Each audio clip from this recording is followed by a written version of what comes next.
Why do we believe, really believe in something?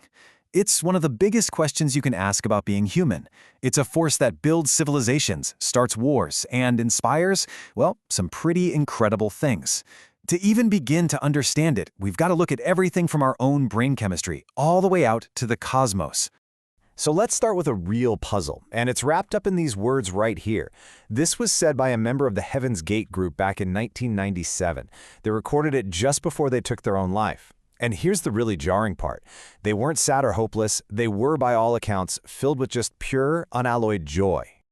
And this isn't some bizarre one-off thing. What's so wild is that this feeling mirrors what was written about early Christian martyrs almost 2,000 years ago. Eyewitnesses said they went to their deaths with joy and laughter.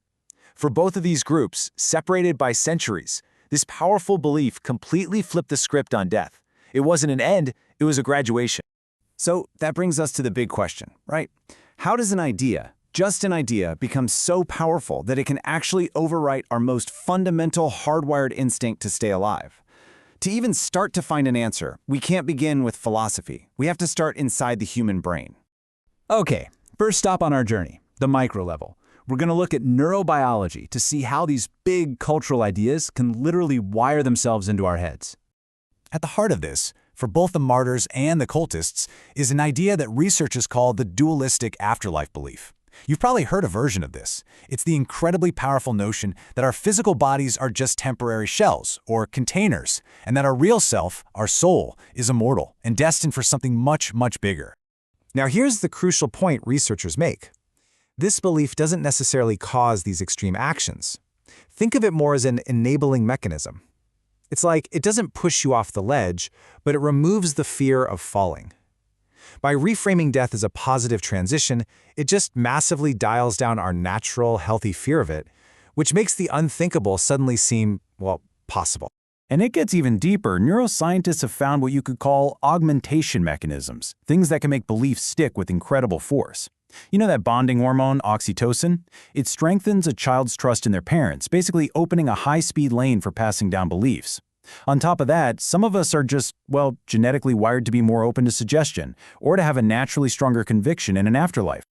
But, belief isn't just something that happens inside one person's skull. It's a team sport.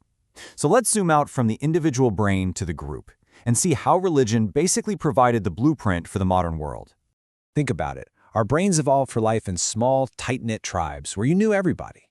But what happens when you start living in cities with thousands of strangers? How do you trust them?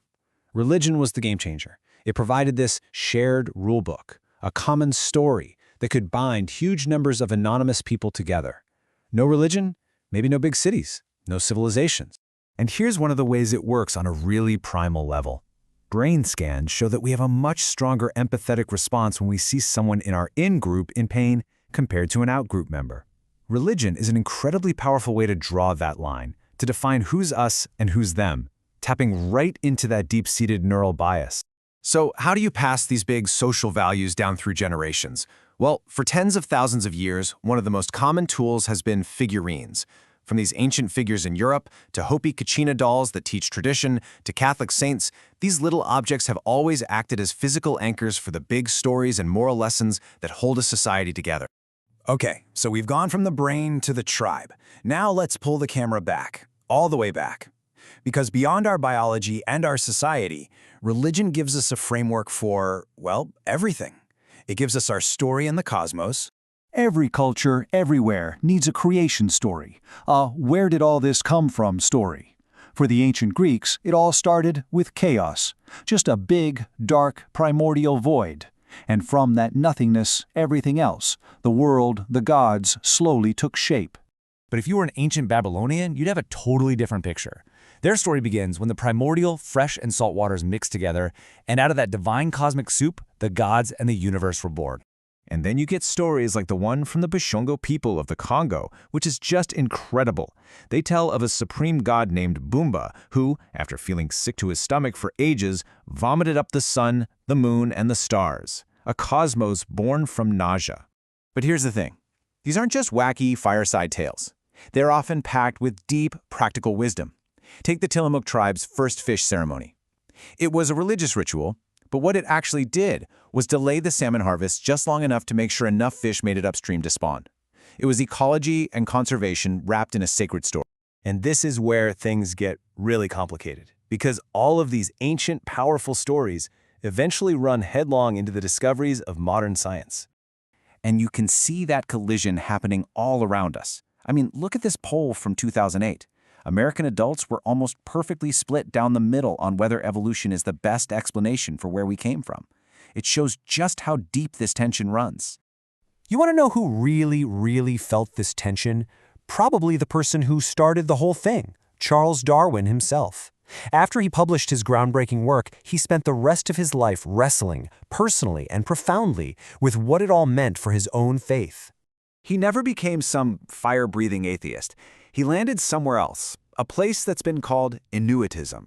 It's basically a profound intellectual exhaustion. He came to believe that the human mind, which itself is just a product of evolution, simply couldn't be trusted to answer these giant ultimate questions about a first cause. And you can hear it right here in his own words. He wrote, "The mystery of the beginning of all things is insoluble by us."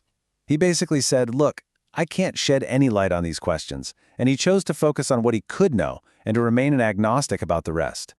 So where does that leave us?